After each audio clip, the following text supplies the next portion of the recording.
My plan was to bring you along while I made my slow cooker curry chicken. Then I got off on a rambling session about the different sides that I was going to choose. And then I went on to discuss some of my staples in my pantry for vegetarians. And then I was going to show you the importance of checking preps. But we kind of got sidetracked by something pretty major going on in our neighborhood. Stick around, I'll show you what's going on. For dinner tonight, I wanted to slow cook some Indian curry butter chicken. And Corey has really just made my life so much easier with meal prepping. Whenever he finds a good deal on meat, he divides it out, and some of it he'll marinate and season, and then just put into individual servings and put in the freezer. Here is some curry chicken that's ready to go. He already put seasonings on it. And then I need to start rotating through my sauces, my marinades, my packages of spices, my all my condiments. I try to plan my meals around what needs to be used first. So we are going to throw this frozen chicken into the slow cooker, and then I'm going to put this butter sauce. It's called korma curry simmer sauce. I'm just going to throw this in there. I'm also going to make a side of rice and peas. I'm slowly starting to put away rices into these storage bins that I got from the Dollar Tree. They're in the $3 to $5 aisle. Down here we have all these packaged rices. I've used my old PB Fit to store some rice. We've got these individual sticky rices, which are convenient. I believe these Thai rices I got from the Dollar Tree. They're ready to go. Just heat it up and eat it. Or we may do a yellow rice. I see this is something that Corey brought back from the Amish store. Jasmine rice. I know rice is one of those things that has a really long shelf life, but that's when we're talking about plain rice, not all these rices that have seasonings and spices in them. You need to make sure that you're rotating through them. Up here we've got some Nor rices. I might mix this coconut rice. Look, that has a Best Buy of October of 2022. So I'm sure it's still fine. I think if I mix it with a couple of different rices, we'll be okay.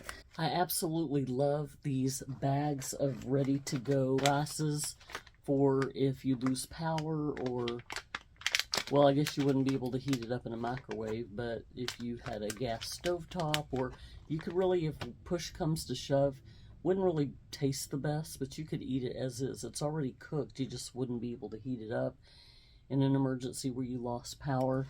But I do need to start using these because, like, they've got some 2022 Best Buys, some barbecue rice, jasmine rice, roasted chicken. All these are like, pop them in the microwave for 90 seconds and they're done. Mexican style street corn, so that's got some corn in it. If you've ever had elote, it's probably similar to that. This came from the Dollar Tree.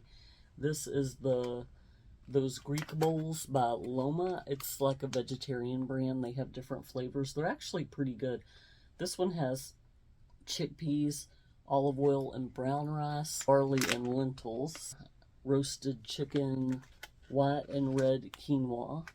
These are garbanzo beans, so I'm not sure what they're doing over here with the rice. I'm going to need to relocate those. Jasmine rice. Rice and lentils. It says a savory Mediterranean dish made with basmati rice, tender lentils, caramelized onions, wild rice, orzo, pearl couscous. My absolute favorite are these yellow rices. Not sure if you've ever had these, but when Corey makes, he'll make a side dish of Spanish rice using this. It's already got the seasonings in it. He'll throw some olives, some black beans. Very, very good. I love these. I can't say enough about them. And I think you can find these at Dollar Tree as well, the smaller packets. Now let's go get started and put that chicken in the slow cooker.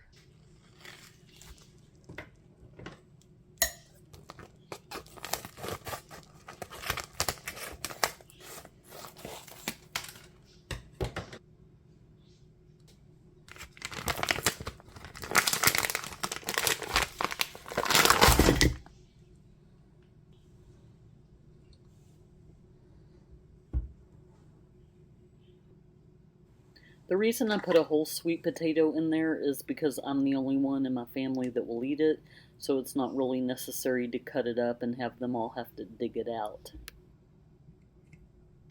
I decided to go ahead and use the natural saffron rice that is a jasmine rice that Corey got from the Amish store, because I think that was like a year ago, and these are all natural ingredients. So I would be reluctant to let this sit in my pantry much longer. I've mentioned this several times before in previous videos, but my daughters are both vegetarians. So I wanted to let you know that I'm going to be making the shelf-stable tofu that I got at Kroger.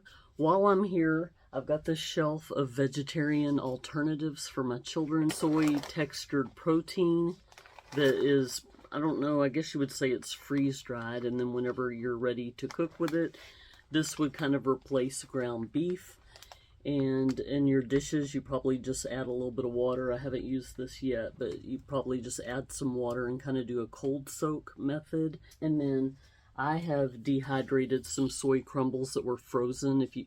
If you go to the vegetarian frozen section of your grocery store, they have like the Gardein brand. I got this at the Korean market, I believe, and it's just some tofu that's already marinated. You just open it and eat it. So it's kind of like beef jerky, but tofu. From Augustin Farms, I got this chili mix. It's just like dehydrated beans, pinto beans, red beans. Yeah, there does not appear to be any meat in here. So this is good if you were to make some chili for your family. All the seasonings are in here. You just, add water, or if you want to bulk it up with some additional cans of beans.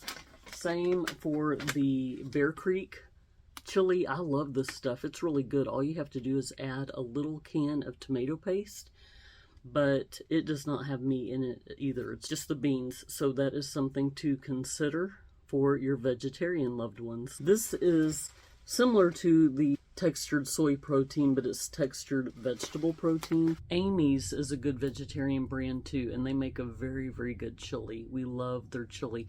Sometimes I'll even just throw this in to bulk up a regular chili. It's just got really good seasoning. And I think they have medium and a hot flavor. One of my favorite meat alternatives is by a company called Urban Accents. This is plant-based. These are like the soy crumbles that I showed you earlier, but they've got really good flavoring. The smoked chipotle. Anytime I make something that calls for meat, like if I make minestrone soup and I might put ground beef in our portion, and then I would use this in the girls' portion, or if I'm making a spaghetti and a marinara sauce with meat, I will use this to just give some texture for the girls. So this is something else to consider for your vegetarian loved ones. Once I got dinner going in the slow cooker, I started working around my house and trying to get organized and do a little decluttering. And I wanted to show you the importance of checking your preps when you order them online, making sure you get them out and look at them. Don't just store them away for a rainy day. I wanted to show you something. We paid for this shelter, which is supposed to seat 4 to 6 people comfortably, but got this shelter, only we didn't unpack it for about 6 months, and by then it was too late to send it back. So I'm just letting you know, you need to make sure that you are testing your preps and your gear once you get it. And so we're just going to have to yard sell this one. It's just not big enough. I've got one of those zero gravity chairs that when you lay back, it almost touches from end to end here. So it might seem monotonous getting out a prep that you hope you never have to use, but it's so important to make sure, number one, that you got the right thing, number two, that it works, that all the parts are there. So learn from our costly mistake. I'm sorry that I didn't get to bring you the conclusion or a taste test of the dinner that we ended up making, the butter chicken. It was good. We like it a little more spicy, so we had to add a little bit more curry to it, but other than that, it was delicious. It was an easy meal to just throw together. But I'm going to show you why we were unable to finish filming yesterday. Corey and I were coming back from Costco, and as we were getting ready to turn into our neighborhood, a police coming from the other direction. He turned real quick. He had his lights on, but not the sirens, and he just turned real quick. As our light turned green and we turned into our neighborhood, an unmarked black car came speeding by us, and we're like, dude, what is their problem? We're going the speed limit. Like, what are they doing? They're like going around us. We come upon a police officer giving CPR to a man laying on the ground. I thought maybe he had a heat stroke because it's that hot outside. I thought it was like some neighbor doing yard work in the middle of the day and he passed out or something. And I start hearing helicopters above our house, and I'm like, what's going on? So I go back around the corner, just a few houses down. Long story short, there was a home invasion, 2 armed suspects, and a couple of police were called to the scene when the homeowner got a notification on their phone that somebody was trying to break into their house.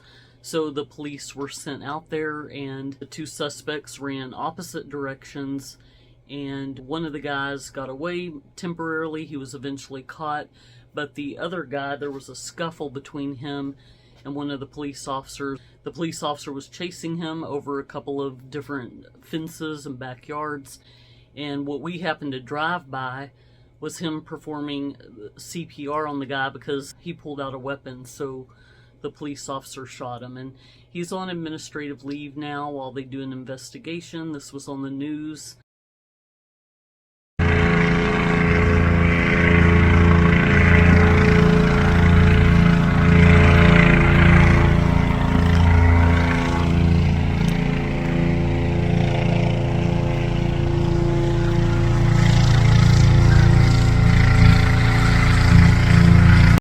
My heart goes out to the family. I know the person was breaking into someone else's home, but obviously I know his life is just as valuable as anybody else's, and you got to wonder what makes somebody get into that lifestyle. Was it drugs, hard times? I don't know, but he's somebody's son, and my heart goes out to the family and the family of the officer as well. I'm sure he's having a hard time dealing with them.